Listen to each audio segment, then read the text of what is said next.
The actions of a few will always tarnish a bunch, and right now we have 5 officers who have tarnished our badge. And good evening, New Mexico. A lot has changed since Albuquerque Police Chief Harold Medina told us that about 2 months ago. Those 5 officers that he says tarnished the badge have all now quit APD. We learned the 5th APD DWI officer targeted in a federal investigation resigned yesterday. The FBI is investigating them as part of an alleged scheme where they purposely didn't show up for DWI court cases, allowing those cases to then be dismissed. But the latest officer to resign did so in a scathing letter that we have since obtained. He insinuates many others at APD knew what was happening over the years and they should be investigated as well.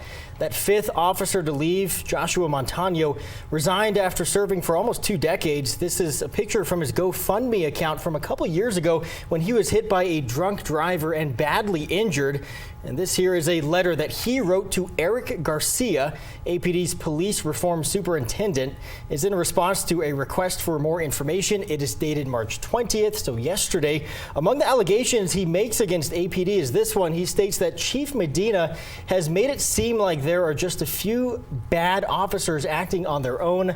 This is far from the truth.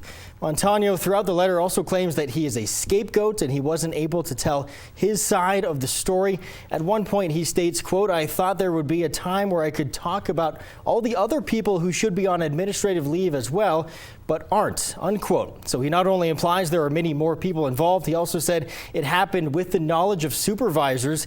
APD, though, said he was provided multiple chances to speak and did not show up. He finally ends that letter saying he is resigning and also added this, quote, "I take responsibility for my actions. However, APD's investigations of me have been unfair." He goes on to blame Medina's public statements for that. So we've already heard APD leaders have refuted the idea Montano didn't have a chance to tell his side of the story. But what else did they have to say about his letter there? Yeah, so they did issue as a pretty brief statement earlier tonight. It reads, quote, "Our administrative investigation remains ongoing and focuses on anyone, including officers who are now retired, who may have been involved in the alleged scheme." Of course, we'll be following this in the coming days. We also posted that full letter for you to read on KOB.com. But there's actually another update related to the DWI deception scandal itself. Right. This has to do with some paperwork that was recently filed that could maybe result in these officers losing their law enforcement certification,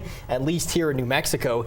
Chief Medina has now filed 5 misconduct reports. That's been confirmed to us by the New Mexico Department of Public Safety. They are officially known as LEA 90s. We have a sample of that form that's posted on the LEA or Law Enforcement Academy website. APD says the forms were submitted only to comply with state regulations that says the forms have to be submitted within 90 days. But they said that does not mean the investigation is over. No charges have been filed against anyone. Once again, 5 officers up to this point have resigned. We now know of at least 2 more connected to the investigation who at this point still have not left APD. Yeah, a lot more coming out here. But it seems like, every week we're learning more about just how deep this alleged scandal really goes. Of course, we're going to bring you the latest developments as we get them. You can also catch up on all of our coverage so far at KOB.com.